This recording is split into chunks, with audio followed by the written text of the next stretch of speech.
ni Congressman Juan. Leyte First District Representative Martin Romualdez.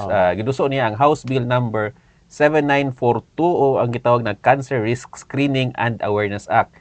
Kini aron himuong libre og tinuig ang cancer screening sa mga barangay sa tibok nasod. Kana gwapo kay nga programa Kuya Tan og Kuya Ruel. Kabalo ka karon early detection ang purpose ani. Early detection unya abi nimo manggod usahay pagka ang usa ka pasyente or isa ka individual nga magpa-check up may na stage 3 na, stage 4 na. O luoy kaayo mo na nga unya pobre ra in town. Mo na nga ang hinungdan anak pagkamatay kabalo ka og sa baryo na siya Kuya Ruel. Kanang gibarang.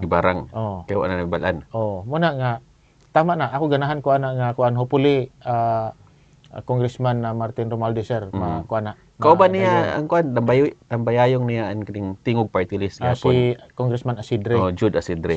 Sila ang Asidre. co-authors aning HB 7942. Gani gitap nila ang under sa balaod nun, gitap nila ang mga barangay health workers para ibansay mga i-training ang mga barangay health workers nga mahimong hanas sila sa kaning cancer screening ug pag-monitoring.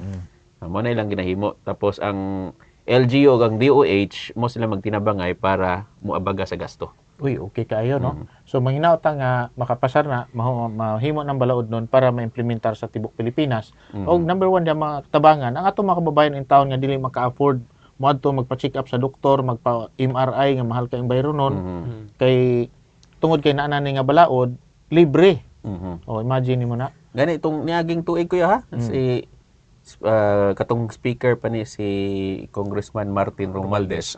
Siya po nanguna atong groundbreaking para sa tukuron nga cancer center dito sa hospital ng Maynila. Oo, tama no. So manghinaot nga makapasar ni kay so, barangay god suporta sa panglawas sa health.